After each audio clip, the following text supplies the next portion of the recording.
Right. Welcome, everybody. I can hear an echo. No, it's better now. Good afternoon and welcome to everybody on this Friday, cold Friday afternoon here on the Highveld.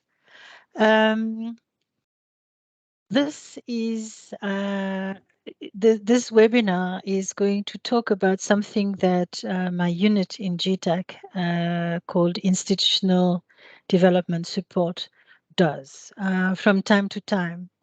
So what is important to understand, because I see we have quite a varied audience, is that from time to time, government has to reorganize itself. There are many reasons for that. So the macro organization of the state is a sort of a constant process. So this time, the function of early childhood development was basically taken from the Department of Social Development to the Department of Basic Education. And it sounds easy, but it's a very complex process. It's a very, very complex process. We, in my unit, we have accumulated quite a lot of experience and knowledge about how to do it. This particular one will be presented by Dr. Ngeleza, who was the project manager for this very important project. He had quite a large team of advisors from GTAC with him, and he was ably assisted by Mrs. Shabalala, who is in the audience. What I just want to say to you before I present, before I introduce Dr. Ngeleza, whom I know as Bangani and Mgani, because we have worked together for many years. I would like to say that GTAC actually, from my unit, has produced a guideline on function shifts. So over the years, the experience that we have accumulated has allowed us to produce this guideline that is useful for either what we call the receiving department or for the department that relinquishes the function. So I invite you to contact me, contact GTAC if you would like to have access to this guideline, because it's a very practical document that tells you how it should start, how it should end, what are the legislative prescripts, what are the absolute imperatives, and everything in between. So now I will introduce Dr. Ngeleza. If you want to put your camera on, Bangani. Bangani is an organizational development and strategic management specialist. He has, I wouldn't say how many decades, but he has extensive experience working in the education and social development sectors. He started as an educator, like many of us in government, at a secondary level and then later at a tertiary level. He later worked as an education policy analyst, supporting education policy development initiatives at the dawn of democracy in South Africa. He's worked in many countries in Africa, and for GTAC, he has worked on a very important project that was about school culture of teaching and learning improvement. And he has worked on the school rationalization initiative in the Eastern Cape. His current work is focused largely on the South African post-school education and training system. It includes providing technical advice and support to key institutions like the National Skills Fund and the National Skills Authority. His work in the social development space includes recent organizational review support through GTAC to the National Department of Social Development, where they basically had to restructure themselves. He has served as a long-term technical advisor at GTAC, providing technical advisory services, primarily to social cluster development, but not exclusively. So here you go. There's Dr. Bangani Ngeleza for you. Enjoy. Thank you. Thank you, Emmanuel, for that generous introduction. And good to connect again. And good afternoon, everybody. So let me see if I can share my screen so that we can proceed with the presentation.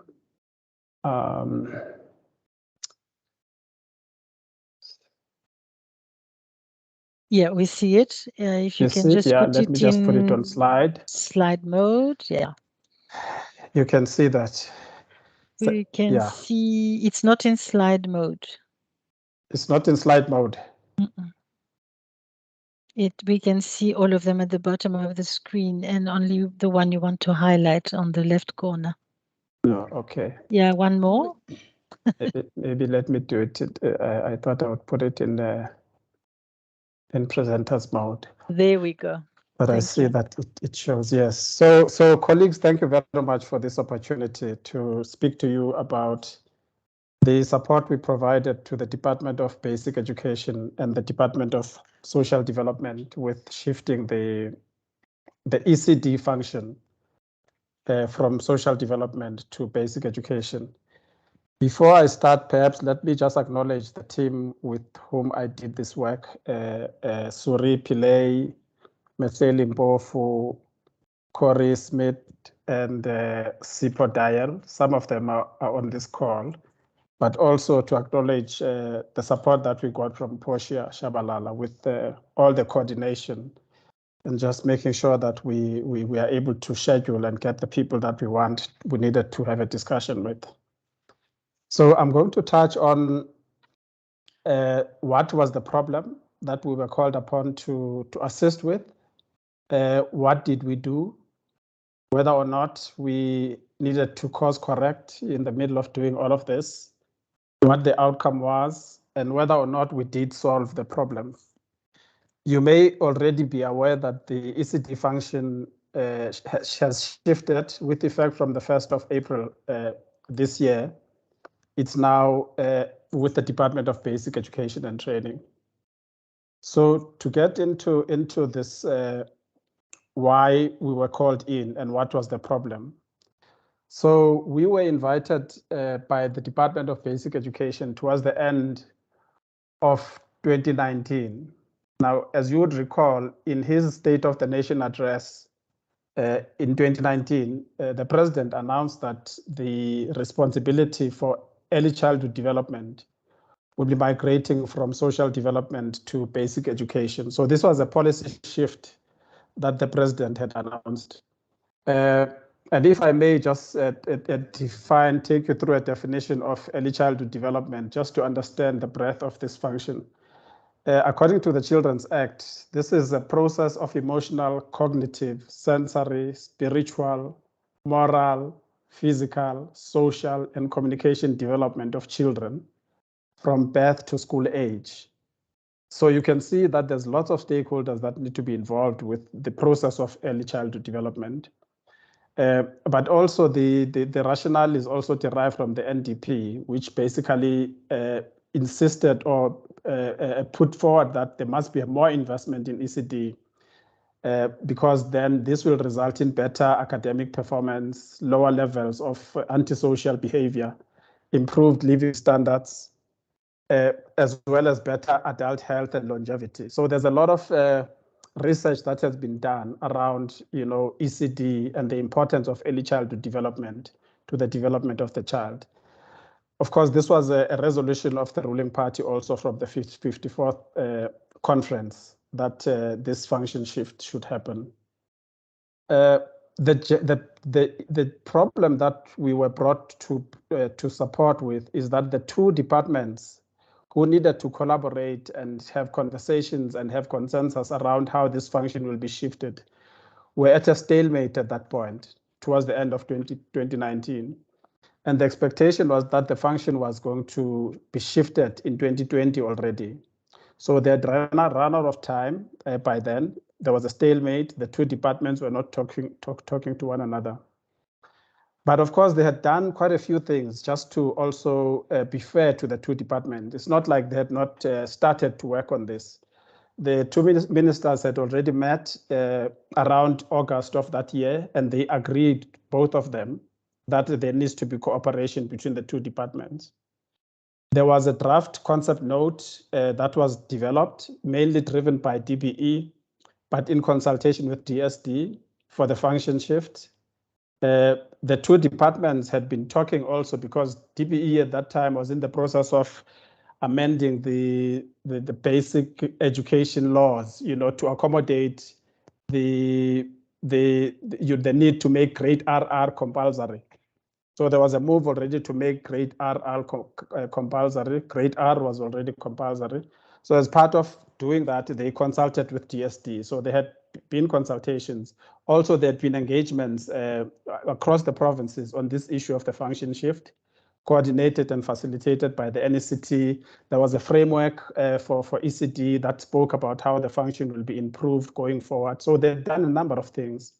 And also they had prepared some proclamations which were not ready to be signed, but they were draft proclamations that the president would then sign, as well as the premier in the province, to formally transfer the function from the Minister of Social Development to the Minister of Education, and also for the MECs. So they had done a fair amount of work when we came on board. But at that point, they were stuck. They could not move forward. And as a result, they were removed from the NMOC processes, which were coordinated by the presidency. Because you will remember that at that State of the Nation address, it was not only this function shift that was announced, but there were also other elements of the state that were being organized. Departments were being merged, others, being separated, and so on and so forth. So, but then because this department were lagging behind, the national process kicked them out because they were going to delay that national process. So this is the situation that we found when we were called in to support with this process. There was a lot of pressure on the two departments to actually do something about this. So what I'm going to touch on in taking you through the process, largely the process, less on the content side, although I will get into the content because, again, you cannot really ignore the content when you're talking about the process. But I will spend more time just outlining to you the process we followed and how we went about supporting the two departments to shift the function. So I will talk a little bit about how we try to clarify the scope, because there was no clarity on the scope. What exactly are we talking about? What is shifting about ECD? I will talk to you about the diagnostic analysis that we conducted. I will talk to you about how we supported the two departments to establish structures and to craft a program of action. I will talk about how we supported implementation and handover. Emmanuel, please time me as I go through this. Yes, I am. Yes. I am. Thank you. I will put it in a WhatsApp for you. I'll tell you when you're running out of time. Thanks. Thank you. That would help me a lot. So that so let's start then with the scope clarification. So we then felt that the important thing that needed to be done first to be able to support the two departments is to try and achieve consensus on the aspects of the ECD function that is being migrated. And we thought that by bringing the two departments together to have a conversation, I mean, that process should be facilitated quite easily, because we assessed as we're engaging with them that there was not a lot of conversation going on. So we were a bit ambitious here. We thought we could clarify the scope very quickly. Then we could then assess the function based on the scope that would have been clarified. That's what we thought, actually. But as you will see, that was too ambitious. So then we started with initial meetings with the two departments once we had been brought on board. At the beginning of 2020, we signed the agreement at the end of 2019. And Then we realized that there was a lot of disagreement between the two departments. Also, there was quite a fair amount of skepticism coming from largely from one department about whether this thing is going to be possible, but also from other role players in the space. I recall at the first meeting we had with Emmanuel and Nadine towards the end of 2019, just after we had signed the agreement, we were just having engagements with DBE on the scope and so that we can prepare the project charter. As we were leaving that meeting, somebody came to me. I'd remained behind for some reason. I don't know why. And Emmanuel and Nadine had gone. This chap came to me and greeted me as if he knew me for a long time. And I didn't quite recognize him. But he said, "How are you?" I said, "Fine." He said, "Are you the ones who are going to be supporting this department with a function shift of ECD?" I said, "Yes." He said, "Hey, good luck, my friend. I tell you, it's not going to work. This department is notorious for, not being able to drive policy. And you can see we are stuck with this thing, but good luck to you." So that was the first sign of skepticism that one came across. We then, once everything was signed in 2020, we facilitated a joint meeting between the two departments where we were going to present our approach to how we are going to support them with this exercise. So that meeting was also attended by the colleagues from public finance at National Treasury, especially the colleagues from the education side. So we made a presentation and we spoke to them. And as we're engaging, we realized that one of the key challenges here is that these departments cannot agree on how the function should be improved going forward. And they were spending a lot of time debating that, right? So at that point, we said to them, what we need to do is to separate conversations around function improvement. They are important conversations. They need to start, but they will continue even after the function has shifted. We need to separate those conversations from conversations around shifting the function as it is. So that is the one realization we saw at that session. And of course, as we walked out, the colleagues from public finance also came and said, "Look, we think you hit the nail on the head. That is the one fundamental problem, that the focus is not on the shift itself, it's on improvement." Then we had separate meetings with the two departments. First with DBE. So what we heard from DBE is that social development is resisting, they are not cooperating, they are resisting the shift because they are afraid of losing resources, etc. When we went to social development told us that no, this department, they think they understand this function. It is so complex. They're not consulting us. They've established internal work streams. They're not talking to us. So we're just waiting for them. We're folding our hands. We'll see what happens. We went to the public finance colleagues at National Treasury, both on the education side and on the social development side. And they took us through their thinking. And of course, what came through also on their side was how complex this function is, how difficult it will be to shift this function, more especially because it is delivered by social workers at provincial level and local levels. And social workers do this function not as a standalone function. They do it as a basket of social service functions that they provide. So how do you then determine how to separate or who to migrate or to shift with this function? So these were what we saw during the initial meetings that we had. So what we decided to do is, well, let's establish some interdepartmental structures so that the solutions to these issues can be found in a collaborative way. There can be a conversation to unravel the complexity, right? And also to drive the change that needs to happen. So we established a couple of structures at a national level. We established a national interdepartmental project management team that was led by the DDGs on both sides. And on this structure, you had all the senior managers that are relevant to shifting the function, including HR, from legal, the legal people, the finance people, CFOs were there, The data people and M&E infrastructure and communication people were there. And so this structure met almost on a weekly basis. So it was at a national level only at this time, because we felt that they need to be close. They need to start to have a conversation around how do we go about shifting this function. So we drafted terms of reference, which were signed off by the DGs on both sides, and the DGs formally appointed the representatives on these committees. We also established a National Interdepartmental Project Steering Committee, which was chaired by the two DGs, which met. I must say it didn't meet as frequently as we wanted to.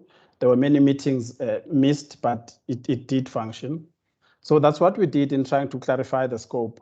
But we hadn't clarified the scope by this time, as you can imagine. I mean, we had not, because we were still trying to pull things together and bring people together to talk about it. Then, because it was then clear that the scope, there's debate and disagreements around what the scope says. For instance, DSD said, the president said, the responsibility for leadership and coordination of the ECD function will move to DBE. So to them, it is only because there are many structures that are formed to coordinate it. There are forums and all of this because it's a multi-stakeholder thing. To them, it meant DBE will take over the coordination of those forums, but the actual delivery of the function will not be taken over. Whereas DBE understood this differently. So there was disagreement on that. And also, you know, ECD is delivered in different parts of the system. And you'll see as I talk further on the legislative side of things. So which part is actually migrating? So we decided then to do a diagnostic, and this is a standard methodology for GTAC. We normally do diagnostic, you know, to understand the issue that we are invited to deal with. So we set off then to analyze, and remember now this diagnostic happened just as COVID struck. So we had to do it on offline desk work diagnostic. So we decided to analyze the legislation. So what does the legislation say, and which parts of the legislation need to migrate to DBE? So we looked at the Children's Act, and in our analysis, we then came to the conclusion that Chapter 5 of the Children's Act, which deals with partial care and the powers and functions that relate to partial care, only as it relates to early childhood development, because there are different categories of partial care that you find. For instance, you have your early childhood development services for children up to school going age. You have your after school services as part of partial care. You have your private hospitals. You have your temporary respite centers. But not all of these provide ECD. In terms of the Children's Act, your partial care centers that provide services for children up to school going age must include ECD programs. So clearly that part of Chapter 5 needed to migrate. Secondly, youth and child care centers that have within their care any children up to school going age must provide or must include ECD programs. So at least the programs in those centers then needed to be overseen by DBE. Thirdly, the prevention and early intervention programs, it says may include ECD programs.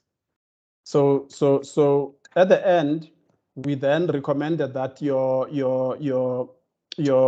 early childhood development centers that provide services to children up to school going age, they need to transfer, and also those youth and child care centers that provide ECD programs, then the oversight over those programs needed to be transferred to DBE through the analysis.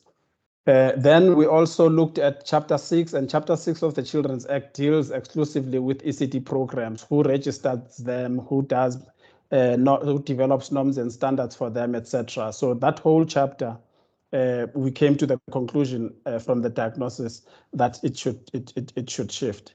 Of course, that then led to the need to revise those draft proclamations that were developed and there were other sections that were identified, because in fact the draft proclamations had missed a number of sections that were quite critical to ECD for it to be shifted. But also the draft proclamations and the MOUs, because the two departments had drafted some MOUs at that time. There were transitional arrangements where some functions would remain with DSD, some functions would remain with DBE, something we thought is not going to work because when the function shifts, it shifts with the resources as a whole. So it was going to create problems. On the HR side, we analyzed the staffing nationally, provincially. So at provincial level, because the function is mainly delivered at provincial level, as I said, it's mainly delivered by social workers who delivers the function as only part of a basket of functions that they deliver. So it's not only about just looking at ECD. And then we had to look at issues of labor relations as far as that is concerned. And we noticed also that the service delivery models for ECD delivery differ across the provinces. In some provinces, in many provinces, you have a hybrid kind of an approach where you have a bit central. Some functions are centralized at head office, but the bulk of the functions are decentralized to districts and to service centers, with the exception of the Western Cape that had a service delivery model that was completely centralized to provincial office, which made it easy actually to identify the human resources that deliver the function. Then how much time do I have, Emmanuel? Am I still okay? Yeah, you're still okay. You have about 20 minutes left. Okay, cool. No, that's fine then. Then, because with the function, of course, you have to understand the resources. So I've spoken about the legislation, first of all, because, unless the legislation is changed, the department would not have authority over that function. The human resources, it's important to understand who is delivering the function, what is their levels and stuff like this. Then the finance go with that. And finance, there's a dependency between finance and HR, because for finance, we have to understand the compensation of employees' budgets that are dedicated to the function, your goods and services budgets that are dedicated to ECD.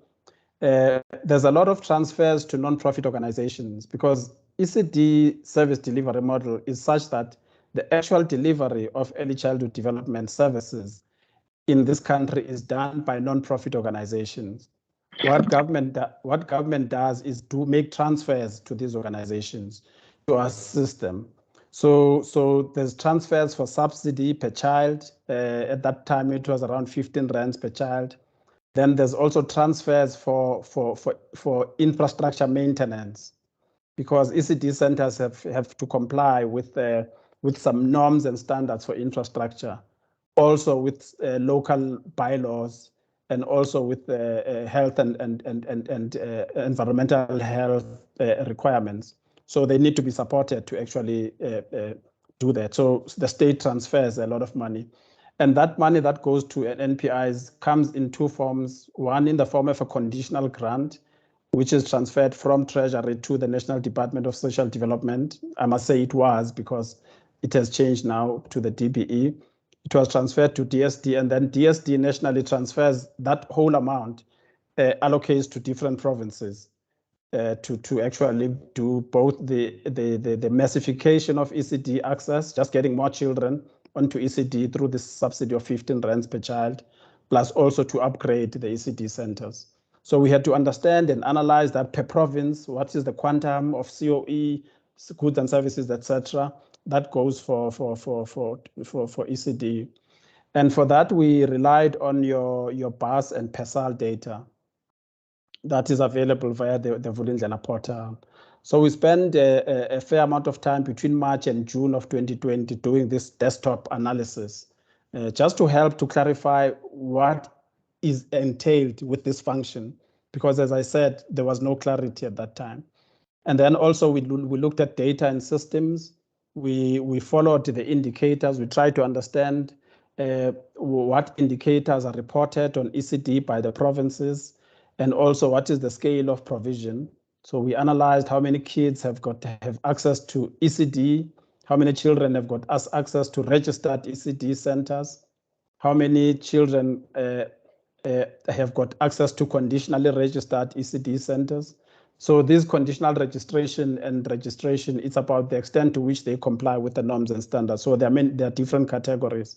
So we collected that data, including, the number of educators that have been trained in ECD delivery.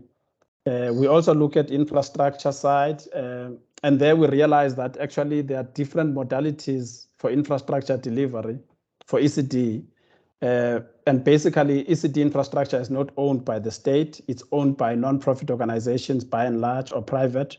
But what the state does is fund this for upgrades, for construction. Then they get transferred to NPOs.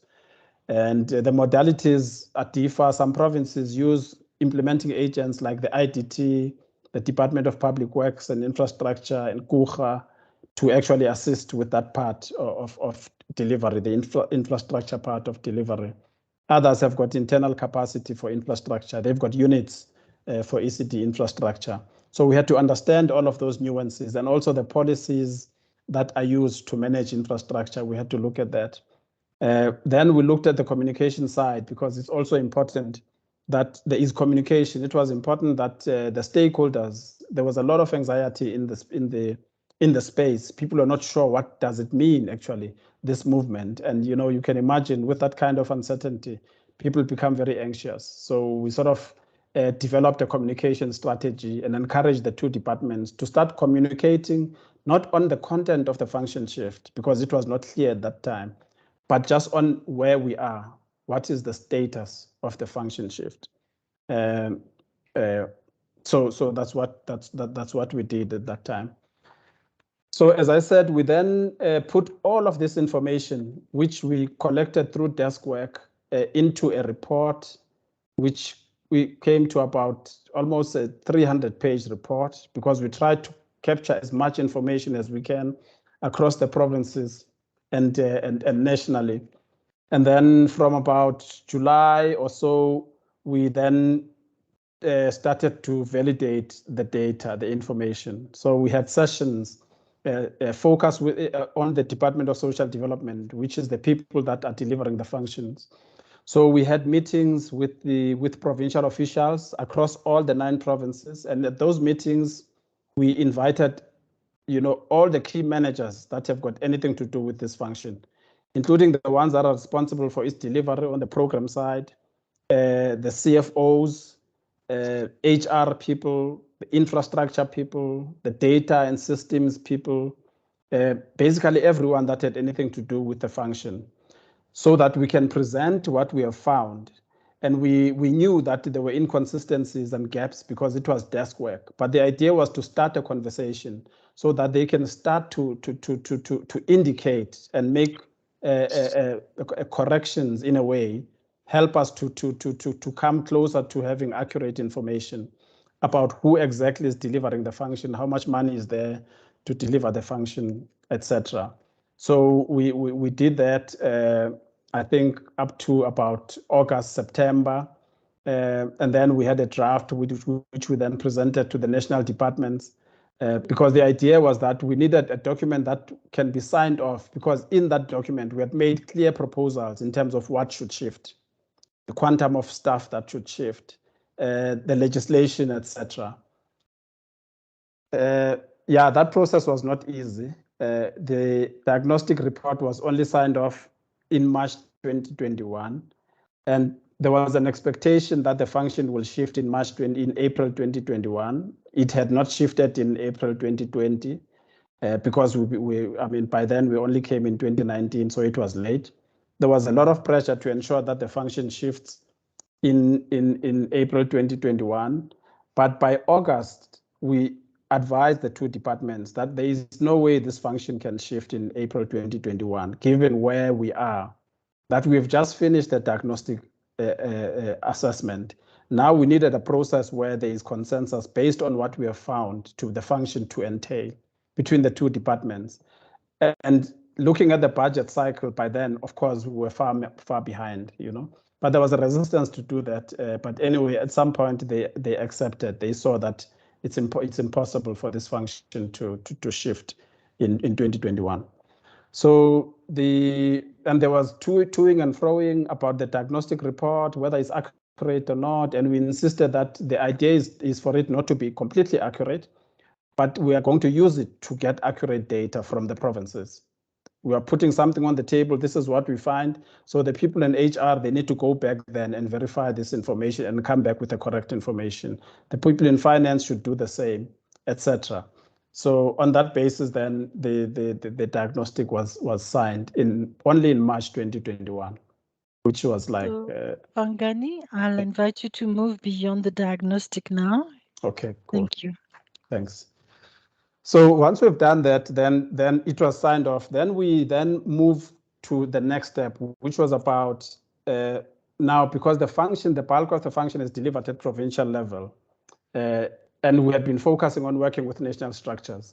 We then facilitated the process of establishing similar structures we had established nationally across the provinces, because the idea now was that we needed to implement the activities that needed to be implemented in order for the function to be shifted. So to that end, we assisted with establishing your provincial project management team. So across the provinces, the 2 departments established these teams.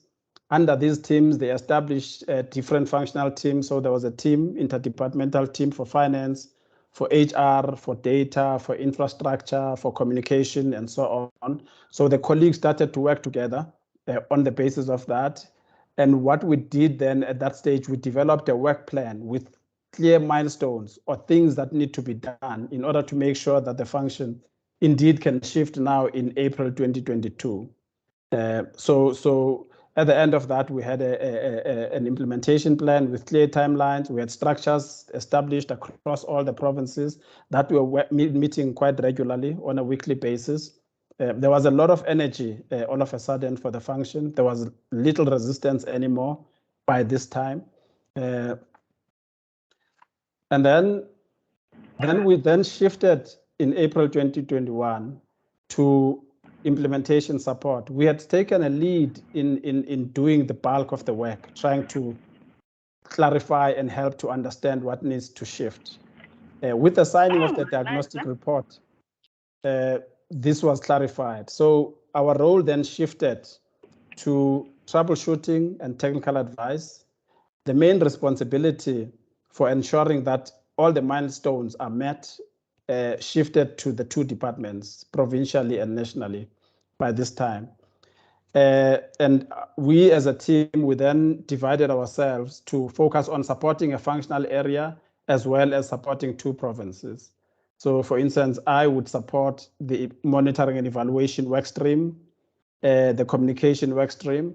I would also support the province of Limpopo. I will attend their meetings and provide technical advice and troubleshoot, and also support national. So we divided ourselves in that way.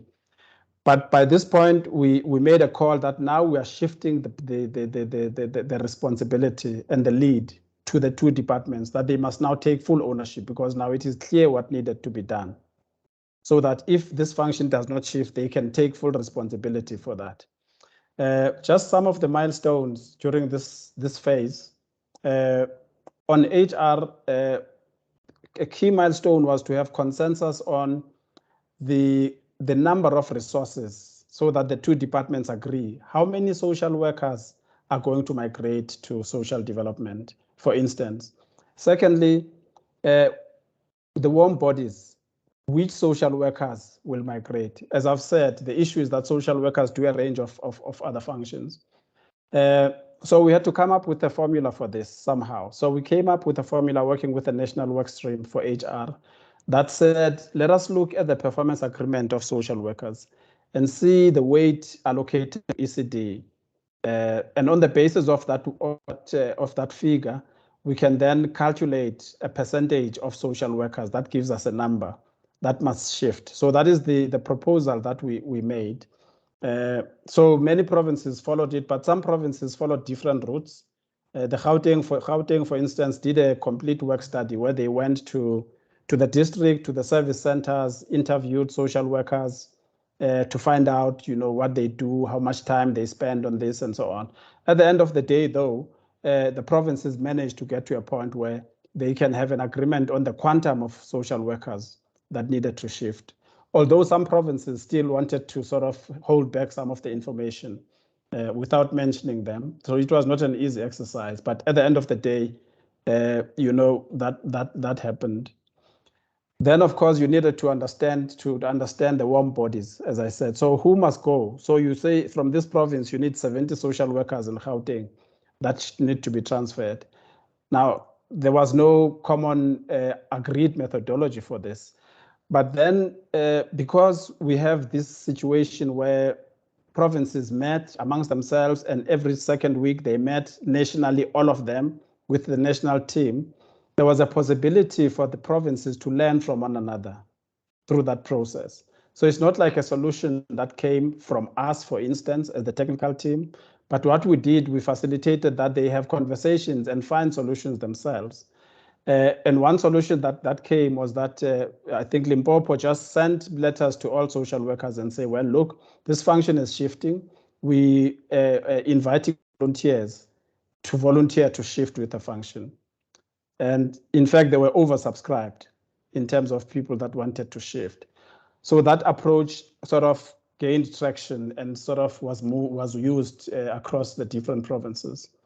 And then on the legal side, of course, we needed to make sure that the proclamations are ready because the budget process was going to start. Of course, it starts around June, July, that the proclamations would have been signed by the president on the side of national and by the two premiers provincially before this whole process can be factored into the budget process, as well as the determinations that needed to be signed. So Bangani, 10 minutes, please. 10 minutes. Okay, thank you. Thank you. I should be done.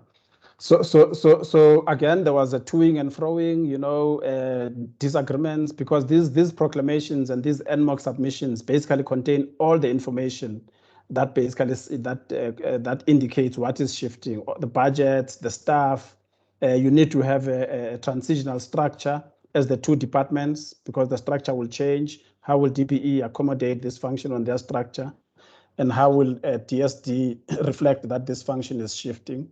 So with a lot of toing and froing, a lot of support that we provided, ultimately we managed to get all the provinces basically to sign the proclamations that needed to be signed. And with support from, I must indicate that by this time, by this phase of implementation support, we had invited the National Treasury as well as DPSA. So the two key critical departments participated in the National Project Management Team meetings, just to give guidance, for instance, around, okay, on the financial side, these are the timelines, this is the budget cycle, this is what is needed, these are the templates for submitting your MTF budgets so that they're included in the budgeting cycle for the following year. On the DPS side, it was guidance in terms of how to pull together the proclamations and the whole process, basically. So they were there to guide by that time. So that assisted a lot. And then on the M&E side, we ensured that DBE already includes, because at that time, departments were planning for the following MTF period, developing their APPs. So we ensured that the indicators for ECD, key indicators, are integrated into the APPs of DBE going forward, starting from 2022-23. And also that there are systems for monitoring and evaluation. Of course, what we realized is that there were no real, it was manual systems for monitoring and evaluation by and large, with the exception of a system that the Western Cape had developed at that time. So there was a lot of discussion in terms of, so what should we do? What system should we adopt? Initially, DBE thought they could use the EMIS system for ECD, but then they realized that their EMIS system is structured in such a way that it can't accommodate DBE the way it's ECD the way it's structured, and they decided in the interim maybe to adopt the Western Cape system whilst they are developing their own system going forward. So that's what we did, and it was not easy to actually reach these critical milestones. But at the end, because really the ownership now was right with them, and they had to take ownership for this. They had to do the draftings of the proclamations with our support, ensure engagements with the Office of State Law Advisor to just check the proclamations that they are okay before they can be signed off. So that worked well at the end of the day. Then, of course, with the coming of the function shift effectiveness date, which is the 1st of April 2022, we then supported with the handover processes, just so that the function can be handed over properly.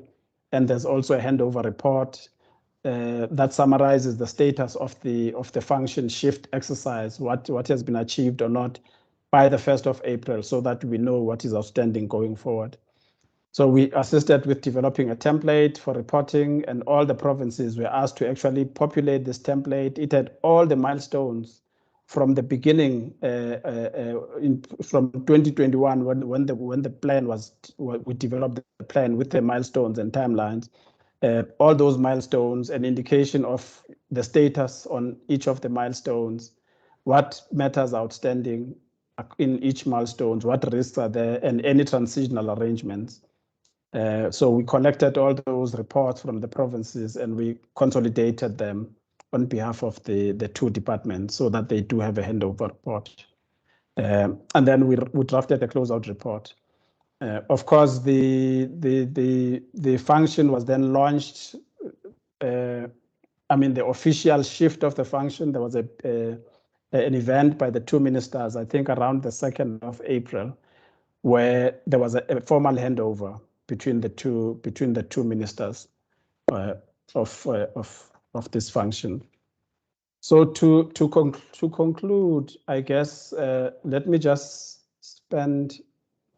Okay, I've spoken about the outcomes of this exercise. So indeed, the function has shifted. The proclamations were signed off and gazetted during 2021, and we managed to make the budget process. No, it was not easy, but we managed.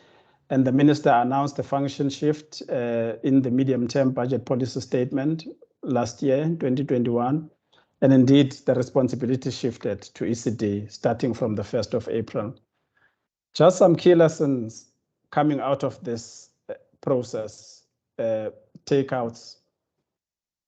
What assisted with this was the fact that we had relationships with both departments. There was a lot of mistrust between the two departments, which basically saw them getting into a stalemate and not making any progress. They were not talking to one another. But because we had been working with the Department of Basic Education on some projects, including through the National Education Collaboration Trust, where we'd assisted them with some knowledge management related work, developing a case study on how metric examinations, the management of metric, the logistics, not the results, the logistics, how the management of that process has improved since 1994, from an era where there was a lot of leaks of papers and so on, to a point now where although that is happening, but it's not that much. So we developed a case study. They asked us to assist with that. Also, we did a case study on the rollout of a psychosocial support system for the Department of Basic Education. And we had been interacting with them as part of the winter school that GTAC coordinates every year. So we knew them. Also on the DSD side, we had started to support them on their organizational review. We had a very good relationship with them. So we managed to convince them about the importance of coming together to engage. They trusted us, they trusted that we're not taking anyone's side. That was a key takeout for me from that process. The second takeout in doing these kinds of function shifts, because invariably there's a department that feels it's losing something. The relinquishing department feels either it is being labeled as not being able to manage the function, hence the function is moving, or it will be losing resources basically because the function shifts with the resources. So invariably the relationships are going to be quite difficult. So the way to bring them together is to create these interdepartmental structures so that they start to understand one another. The one understands that actually there is no malice in these ones coming to take this function. It's with a good intention. Similarly, we want this function to be delivered better. We can still collaborate, although the function itself is shifting for the better good. So that was a key takeout also for me there. The thing of separating discussions around function improvement from function shift, because function improvement discussions, there can be a lot of disagreements because it's really around policy issues that go into that, about issues of service delivery model. And these issues need to be debated by multiple stakeholders as well.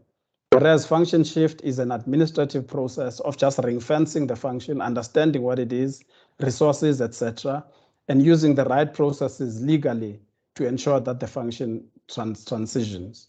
So that's a key insight, that those discussions around function improvement need to be separated from function shift discussions. They are important, but they should not come in the way of shifting the function. The importance of bringing clarity on what the function entails, so the diagnostic helped actually to bring clarity to the two departments to say this is what the function entails. Actually, amongst all the partial cares, these are the partial cares that this transfer implicates.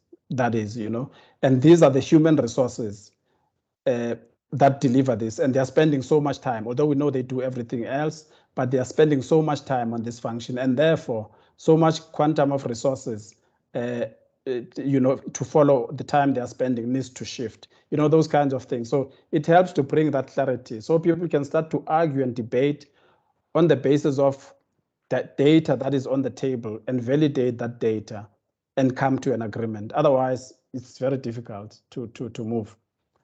The fifth thing is stepping back and allowing the two departments to take charge. So we spent the whole of 2020 basically leading and taking charge and heavy lifting and cajoling and calling meetings and collecting data and all of these kinds of things. But once the diagnostic report was signed off, although it had gaps and inaccuracies, but once it was understood that this is not the full story, but it is part of the story that the two departments need to finalize and clean up. And then we took a step back from there. We handed over the responsibility to ensure that the things that needed to be done are done. The proclamations are ready when they need to be ready. The budget that needs to be ring-fenced, the CFO's offices, they work together to ensure that those budgets are identified, and the templates for submission to Treasury are sorted out. That they engage with the bargaining councils, because there are also labor relations issues involved, that they do what is necessary to actually make sure that those labor relations issues are dealt with. So that was a key insight, because then they knew they had to do this, and their necks were on the block. The ministers were putting pressure as well, that this function cannot be delayed any further. Then finally, for me, is the thing that policy implementation should not be rushed. I mean, this was an example of how policy gets implemented. We always it's sad anyway, and you can see this happening, that we struggle with policy implementation. We have good policies, but when it comes to implementation, it is not always possible. And primarily the result is because effective policy implementation requires collaboration between the two departments, but also it requires time. To have thought that the function would have shifted in 2020 when the announcement was made in 2019 was quite ambitious, given what I've just told you, what we needed to do. So it's important to take time to understand the implications of the policy pronouncements that are made, and not rush in implementing it. Follow a systematic process, so that there is no disruption to the service. And well, there's not been much disruption as far as this functions. There could have been some disruption here and there, but there has not been much disruption, because also there was a lot of communication. So NPOs knew now that the only thing that has happened now is that your reporting line is now to the TPE for now. And this is how it's going to work going forward. So let me stop there, Emmanuel. I hope you found this useful, colleagues. I'll take questions. Thank you very much, Bangani. I think it was good to hear that sometimes it's not just about the function, it's about the process. I would like to point out that Julia, the brain, is in the room. And Julia is the person in public finance. She and her team were leading from the public finance side with you. We also have some people from the provinces in the room. I must say, just to start, maybe with the questions, I'll just say my one observation about this project was that at provincial level, because this is a function that is basically implemented by provinces, right? There were 9 provinces and 9 ways of doing things, and 9 sort of different types of capacity. And I must say that for me, from where I was sitting, that was sometimes the most challenging thing to manage for us. So you had leading provinces, you had provinces that were lagging behind, and in the end, you and the team managed to rally all the provinces and get some provinces to really shine and come out as leaders, whilst in the beginning we were not too sure about that. I don't know if you want to reflect on that, and then I will see if we have any hands for questions. Thank you.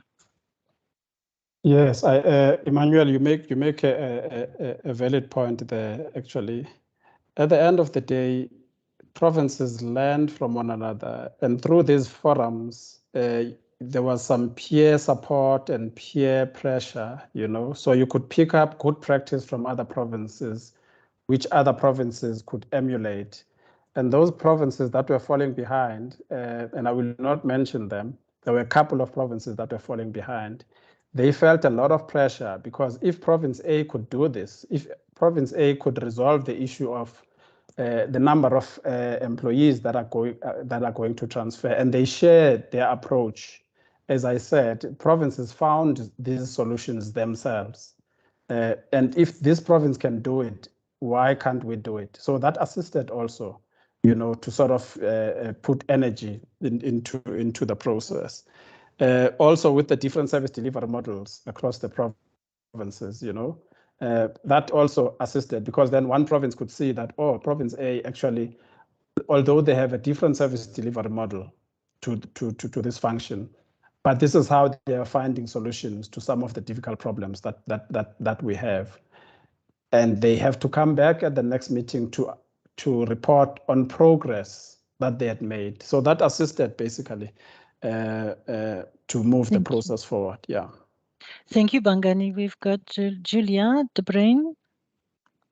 Thanks, Emmanuel, and thanks, Bangani, and thanks to the colleagues in the call, the people who had to do all the hard work. You know me, all I said was, I want my money.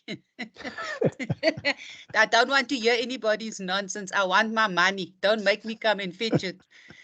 I wonder if GTAC would consider, because you're writing the manual, or you've written the manual on the function shift, whether you would consider going back, let's say a year later.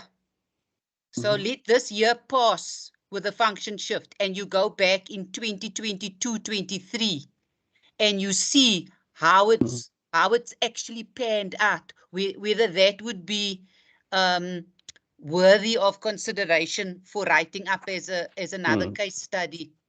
Yeah. Yeah, if I may, Bangani, I think it's a very, very good suggestion, Julia. We have seen previous function shifts unfolding and not always very well. So I think it would be a very good thing to do a sort of a quick assessment a year later. I'll keep that in mind. Thank you. I see Mastura is here. Are you the Mastura? I know. Mastura, your hand is up.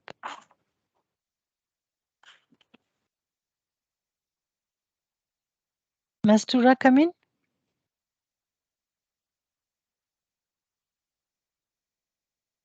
Okay, Mastura, we can't hear you and you're on mute. I will give the floor to Nonhlanhla Ndlovu in the meantime. Nonhlanhla? Thank you very much for the opportunity and the presentation. I'm supporting the first question or proposal to delay a bit. You know, there's so much happening. From my side, I would like to say there is a gap that is currently happening that might threaten the shift if it is not considered properly. I believe this one for ECDs for children covering also the ones with disabilities. So I want to speak for the children with limited abilities. The ECD does not exist for them, unfortunately, in the public sector because they have to join school when they are 6. And the purpose for them to join school when they are 6 is because at least they'll be less independent. Now, as a parent with a child living with limited abilities, I have to do my own ECD at home, which is simple because I'm a modern mother. I just go on YouTube, I go on internet, I've got groups that I've joined. But now the challenge is the child is excluded socially. Whereas with a child that does not have limited abilities, they have access to social life as early as 3 years. So now the challenge is that we as parents are staying at home with these children, not only until they are 6, but until they are 16, you know, because there is an issue with spacing at the schools. They are struggling to space our kids. Why? Because if you look at a classroom to accommodate children with autism, the children, if there are more than 7, there are too many. There must be 7 so that the social worker or the therapist can manage them. So maybe, I'm not sure you guys might have looked at that, but when I looked at one of the milestones for infrastructure that you guys check the centers, how they're like, if they need to be enhanced. I worked with social development as well, but also looking at how are we going to accommodate the ECD for the children living with limited abilities and how can we. Oh, Nonhlanhla, you muted yourself. Oh, thank you so much. Thank you so much. So if I just to wrap up, you find that you're sitting with this child, they are in a waiting list for 3 to 5 years. If you are lucky, it is 2 years. Like me, I'm a mother of a 6-year-old. So she's been in a waiting list since 2020. She's supposed to start school next year, but there's a possibility that she might not go there to school. So what you do as a modern mother, you try now to frustrate. You're not trying to frustrate. You're trying to enhance the child, the development of the child. But sorry, now I'm going to come in. It's Renette here, the acting head of GTAC. I'm going to come in here. I don't think at this point we need to discuss our own personal circumstances. There's a policy issue in front of us, and I'd like questions to focus on that. So I'm going to ask you to not continue with your question. Thank you very much. Thanks, Nonhlanhla.